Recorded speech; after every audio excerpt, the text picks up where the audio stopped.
Assalamualaikum warahmatullahi wabarakatuh. Waalaikumsalam warahmatullahi wabarakatuh.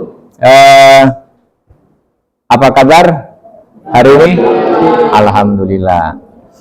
Baik, anak-anak sekalian, untuk hari ini kita masuk pembelajaran coding dan AI ya, kecerdasan buatan. Nah, sebelum kita memulai pelajaran kita pada siang hari ini, tentu kita persiapkan dulu kelas. Silakan ketua kelas menyiapkan kelasnya sambil memimpin doa. Dulu siap, gerak. Untuk memulai pembelajaran hari ini, berdoa menurut percaya masing-masing. Berdoa mulai.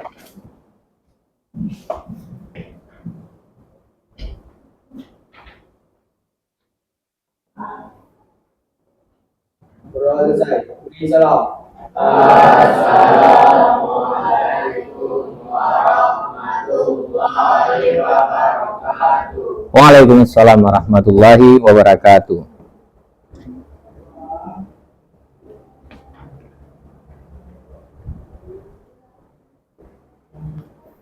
Nah, tadi kita sudah menyampaikan hari ini kita belajar tentang coding ya, coding dan AI. Bagaimana tentang coding dan bagaimana itu apa itu kecerdasan buatan. Ini sudah apa? Yang tidak hadir? Ada yang tidak hadir? Hadir semua ya. Alhamdulillah, berarti hadir semua. Nah, baik.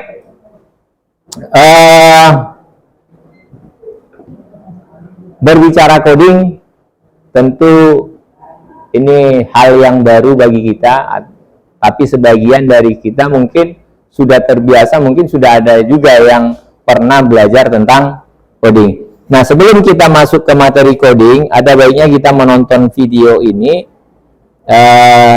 dan silahkan nanti berikan tanggapannya. Nih.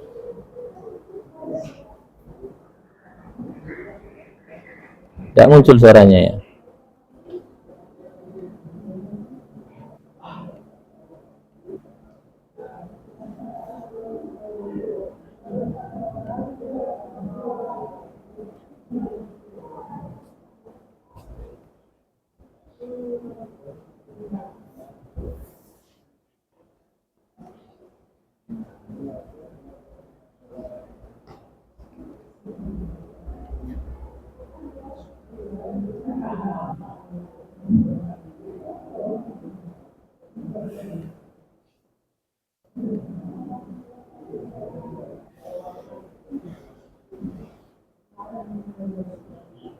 Bentar ya.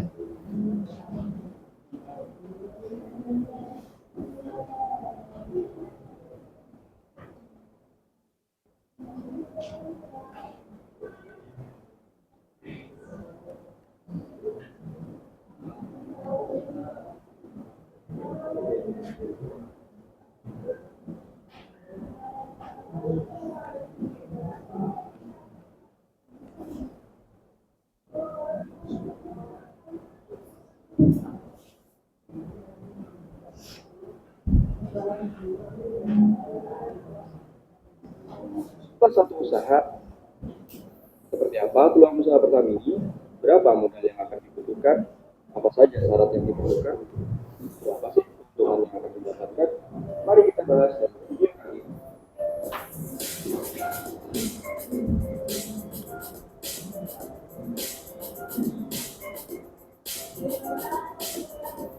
Halo sahabat sedesa, kembali lagi dengan saya Ari Sedesa untuk membahas peluang usaha desa. Kali ini kita akan membahas peluang usaha Pertamini. Nah, kita tahu kebutuhan akan bahan bakar minyak atau BBM terus meningkat. Bisnis BBM memang sangat menggiurkan, bahkan banyak yang menilai usaha BBM sebagai ladang basah karena pangsa pasar yang sangat luas. Sampai saat ini, kendaraan bermotor masih menggunakan BBM fosil. Maka, peluang usaha Pertamini menjadi salah satu usaha yang menarik. Ini lakukan atau kita jalankan baik di kota ataupun usaha Pertamini di pedesaan. Peluang usaha Pertamini sangat cocok bagi daerah yang belum memiliki SPBU atau keberadaan SPBU cukup jauh. Selain itu, usaha ini juga bisa dijalankan oleh siapa saja, baik itu ibu rumah tangga, pensiunan, pegawai negeri, pegawai swasta, ataupun siapa saja. Juga bisa dijadikan sebagai usaha sampingan. Saat ini, menjalankan usaha jualan BBM sudah semakin mudah dengan adanya mesin pengisian BBM digital. Ini menjadikan kita tidak lagi perlu menjual eceran dengan botol, sehingga semua berjalan layaknya penjual. Ada beberapa hal yang akan menguntungkan kita. Pertama, kita tidak lagi repot seperti berjualan BBM dengan botol. Kedua, pelayanan lebih cepat karena tidak harus menuangkan BBM dari botol ke tangki kendaraan. Ketiga, tidak lagi perlu menakar BBM ke dalam botol-botol. Keempat, BBM tidak mudah tumpah saat menakar ataupun saat menuangkan ke tangki kendaraan. Kelima, tidak terjadi penguapan pada BBM yang kita jual. Keenam, dengan mesin Pertamini kita bisa menjangkau seluruh kendaraan, termasuk pengendara roda 4. Nah, baik. Dari video tadi tentu kita bisa mengambil informasi, ya. Kira-kira informasi apa yang bisa kalian ambil di sana dari video itu? Apa informasinya? Apa? Sebutkan satu-satu aja. Apa informasinya? Peluang usaha menggunakan Pertamini. Apa lagi? Pertamini sangat cocok dijadikan bisnis sampingan. Untuk bisnis sampingan, ya. Apa lagi kira-kira yang dapat informasinya di sana? Ada sebuah alat, ya. Alat yang sebenarnya sudah lama ada, tetapi yang memilikinya siapa? SPBU, cuma SPBU. Lalu ada alat. Nah, apa yang muncul pertanyaan dari alat ini? Apa kira-kira yang ingin ditanyakan dari alat ini? Tentu cara menggunakan, cara kerja, cara apa lagi? Membuatnya, ya. Bagaimana cara membuat alat ini? Ya. Bagaimana sistem kerjanya? Nah, ini yang menjadi pertanyaan, ya. Apa yang ditekan ketika kita memilih 1 liter, 2 liter, apa yang ditekan? Tombol. Menunjukkan apa? Ada perintah di sana. Nah, inilah yang akan kita bahas dalam pertemuan ini, di mana tujuan dari pembelajaran kita hari ini, materi kita tentang coding, ya.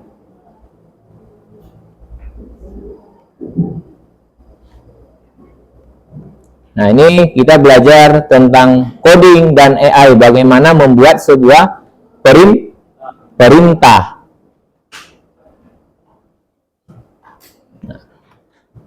Nah, ini tadi alat, kita lihat sebelumnya banyak penjual menggunakan botol. Terakhir muncullah alat ini, ya, alat Pertamini digital. Nah, tujuan dari pembelajaran kita pertama,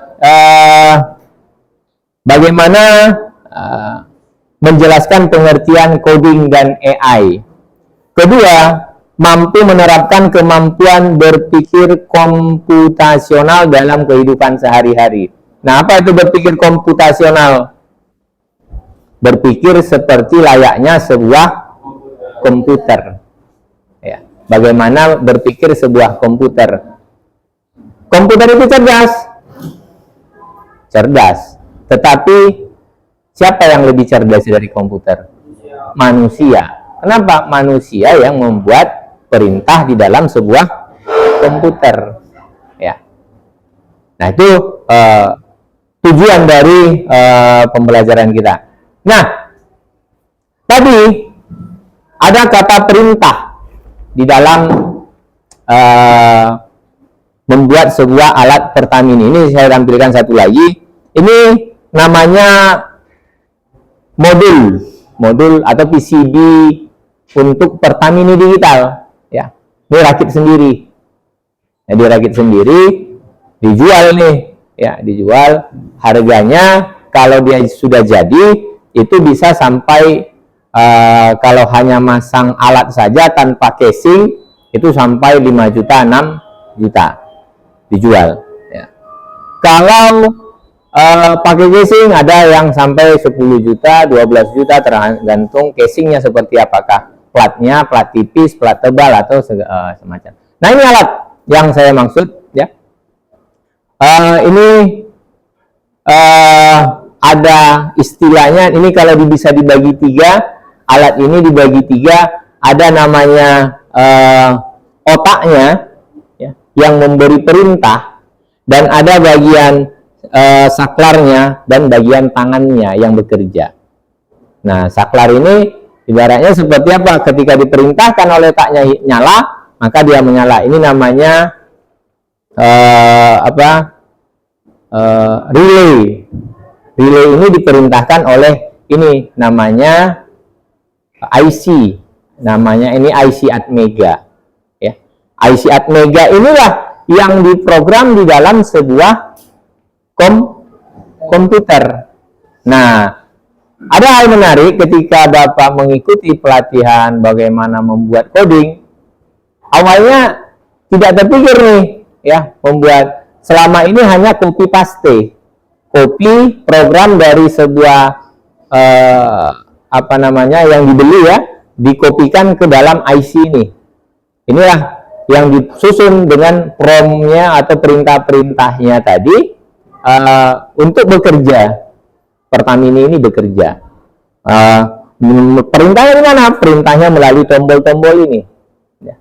Misalnya 1 liter, ada bintang, merubah rupiah dan merubah ke dalam liter. Apakah dia meminta rupiah, dia meminta liter, nanti ditekan di sini 2.000, 3.000 atau 10.000, 15.000, dienterkan, dia nanti berjalan.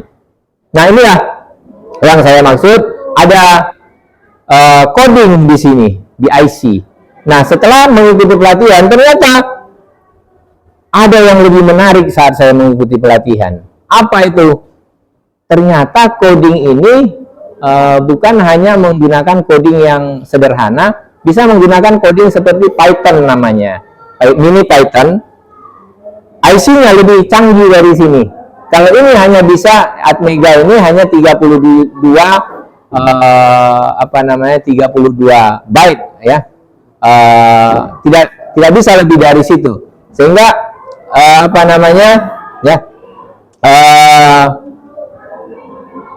ada namanya IC ESP. Nah, IC ESP ini bisa diperintahkan melalui program namanya Python, ya. Dibuat program. Nah, kecanggihannya apa? Kecanggihannya sekarang itu perintah coding bisa kita menggunakan ini AI tadi atau kecerdasan buatan, diperintahkan oleh kecerdasan buatan melalui ChatGPT misalnya. Apa perintahnya kita minta ke ChatGPT?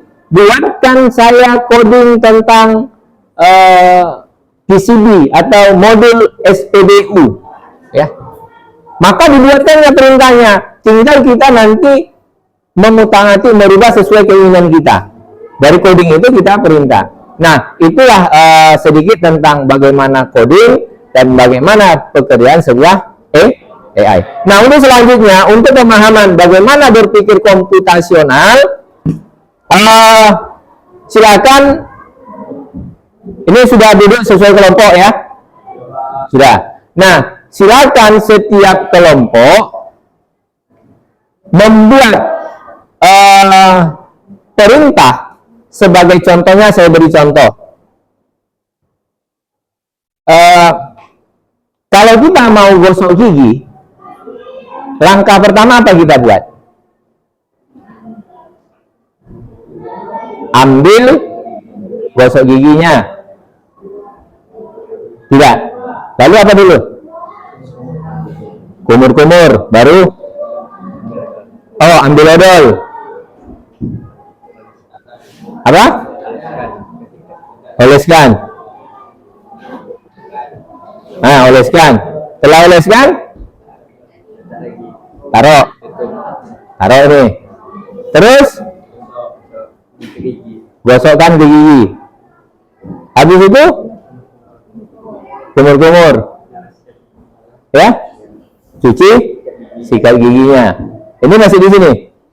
Nah, itu sebuah perintah ke otak kita bagaimana otak kita bekerja dan tangan kita melakukan sebuah pekerjaan. Nah, ini adalah contoh untuk kelompok kalian. Setiap kelompok silakan buat sebuah aktivitas. Buat sebuah aktivitas bermain peran. Perannya apa? Ada satu orang robot, ada satu perintah, ya. Ada satu perintah, orang yang membuat perintah. Nah, robotnya, ya, diperintah oleh yang memberi perintah melalui buat selembar dalam kertas langkah-langkah pekerjaan yang dilakukan robot sesuai urutan dari mulai dia duduk sampai dia bergerak lalu menuliskan sesuatu ke depan. Ya, setiap kelompok silakan buat. Kita lihat cara berpikirnya apakah sudah berurut, ditampilkan nanti di depan. Bisa dilakukan? Ada mau ditanyakan? Tidak ada. Silakan buatkan dan kita praktekkan.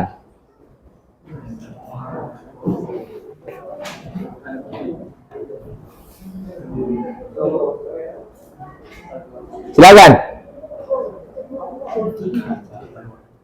Silakan.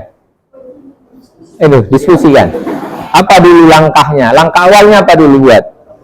Silakan diskusi. Menghadap ke kelompok masing-masing. Menghadap ke kelompoknya. Dah? Yang apa? Ya. Silakan ya. Ya.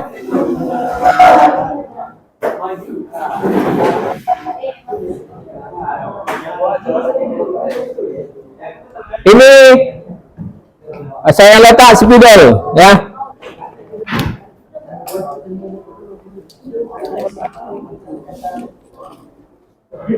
Saya letak spidol. Nih.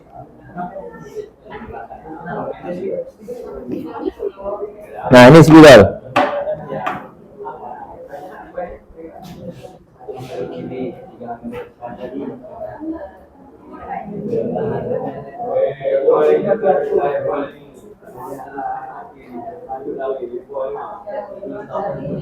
Dan ada yang bisa langsung? Ada kelompok siapa dulu? Ya, cepat. Nah, ini ya. Berarti kita letak di mana spidolnya? Di sini aja. Meja sini.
Ini. Nah, silakan kelompok satu dulu ya. Oke, kelompok 1 dulu. Yang arahinnya di mana? Duduk di sini coba. Yang mengarahinya duduk saja, enggak apa. Yang diarahkan sebelah sini supaya mudah bergerak. Langsung mulai, Pak. Silakan. Hadap kiri. Berdiri. Satu langkah ke depan. Hadap kanan. 2 langkah ke depan. Hadap kiri.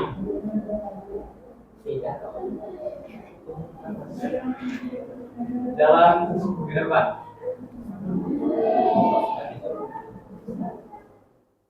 Berhenti dan ambil spidol. Balik badan.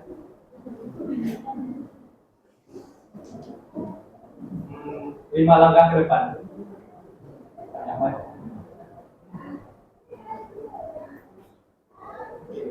Hadap kiri.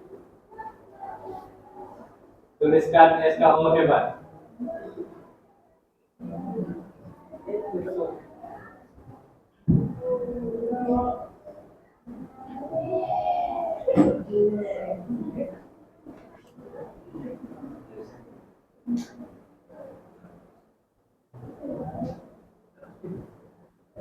Hadap kiri. Jalan ke depan. Berhenti dan letakkan spidol. Balik badan. Kembali ke asal.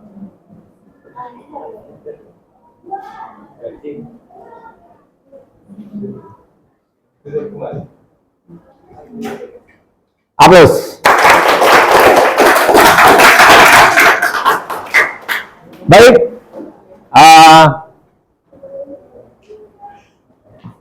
Dari kelompok pertama, apa kira-kira tanggapan dari yang lain? Ada kira-kira yang kurang dari perintahnya? Ada yang salah? Sudah bagus ya. Nah, untuk selanjutnya kelompok 2.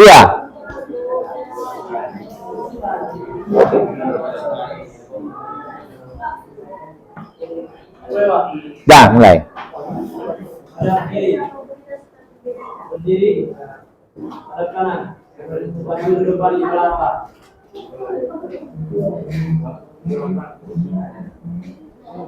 Hadap kiri. Maju ke meja dan ambil spidol. Tutup. Balik kanan.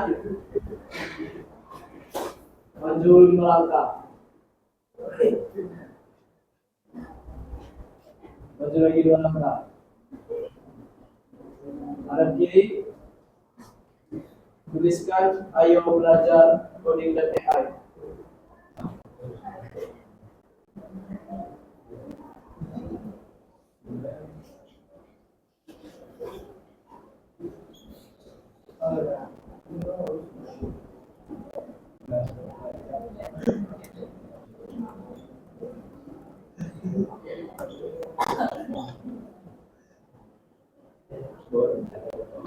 Hadap kiri.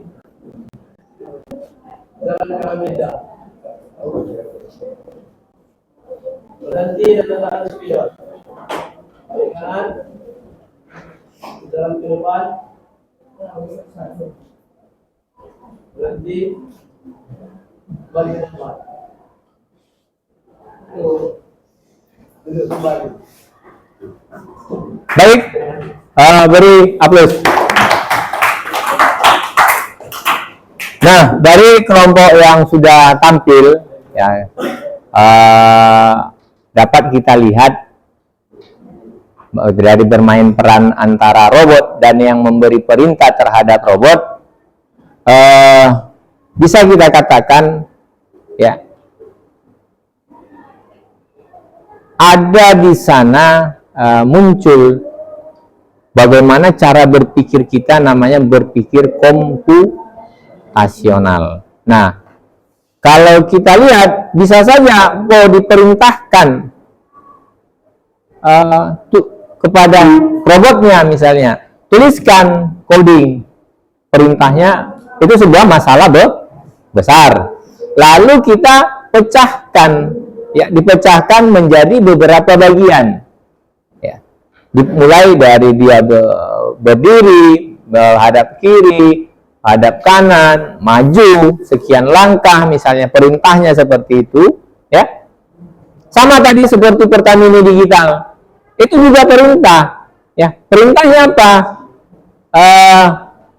Silahkan kita tuliskan di situ ketika muncul bintang pertama maka tertulis RP. Kita klik bintang sekali lagi, terbuat liter. Sehingga ketika kita masukkan angka misalnya 1, ya, atau angka lainnya misalnya 1, maka muncul mungkin 1 liter. Tetapi ketika kita ketik, dalam posisi dia rupiah, kita buat mungkin 10.000, maka perintahnya 10.000. Nah, mesinnya bekerja, ya. Ketika kita enter di apanya itu ada tanda pagar, kita ketik pagar sebagai enternya, perintahnya, maka saklar hidup menyala, mesin pun menyala sesuai dengan jumlah liter yang akan keluar dari mesin penyedot minyak, ya. Nah, itu sebuah perintah, sama dengan itu tadi. Nah, itulah yang dikatakan bagaimana berpikir komputasional. Jadi berpikir komputasional itu apa kira-kira? Yaitu berpikir memecahkan masalah yang besar seperti kerja sebuah komputer, yaitu memecah masalahnya dari satu bagian yang lainnya, ya. Terus kira-kira seperti itu ya sistem kerjanya. Nah, begitulah sebenarnya ini sudah kita lakukan di dalam kehidupan sehari-hari, ya. Cuman nggak kita tuliskan. Sebenarnya kita sudah biasa berpikir komputasional. Bagaimana kita berpikir seperti komputer. Kita perintahkan. Begitu juga nanti di dalam, misalnya kalau kalian bekerja di sebuah perusahaan, perintah misalnya kalian menjadi seorang direktur atau apapun itu yang memiliki sebuah jabatan, tentu memiliki wewenang membuat sebuah perintah kepada siapa? Kepada bawahan. Kalau perintahnya salah, apa yang akan terjadi? Maka pekerjaan pun salah, ya. Kamu sebagai pimpinan memberi perintah tidak pandai, maka apa yang kamu pimpin juga tidak akan berjalan dengan baik atau dengan lancar. Nah, itu pentingnya kita berpikir komputasional. Bagaimana membuat sebuah perintah, perintahnya tidak ambigu, perintahnya jelas arahnya kemana, sehingga pekerjaan-pekerjaan kita bisa terselesaikan. Masalah-masalah besar tadi, kita pecah-pecah masalah itu menjadi masalah-masalah kecil, kita selesaikan secara bertahap. Itulah yang dikatakan berpikir komputasional. Nah, baik, seperti itu ya materi kita untuk hari ini. Bagaimana penerapannya dalam kehidupan kita juga kita sudah bisa lihat tadi. Ternyata bisa dibuat dalam sebuah mesin Pertamini Digital misalnya, atau mungkin yang lain nanti coding membuat sebuah robot atau membuat sebuah drone, ya. Ini nanti kita akan pelajari ke depannya bagaimana sistem coding itu. Ternyata coding itu sangat mudah dilakukan dengan kecerdasan buatan yang sudah ada. Contohnya ini saya tampilkan sedikit, ya. Colab Google, ya. Ini internetnya tidak muncul, ya. supaya ada sedikit apa kalian tentang coding ini biar kolab.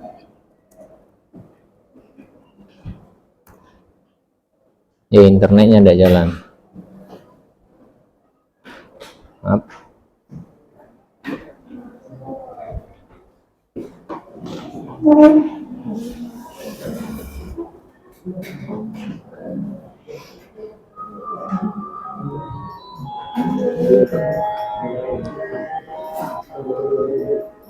Ya, jadi seperti itu ya. Untuk selanjutnya nanti kita belajar tentang bagaimana coding itu, kita praktekkan bagaimana penerapan AI terhadap pembuatan coding untuk minggu depan. Nah, ada yang kira-kira yang mau ditanyakan? Tidak ada. Cukup jelas? Cukup jelas. Alhamdulillah, untuk pembelajaran hari ini kita selesaikan, kita sudahi sampai di sini. Untuk selanjutnya silakan persiapkan untuk latihan-latihan pembuatan coding ke depannya. Terima kasih. Saya sudahi. Assalamualaikum warahmatullahi wabarakatuh.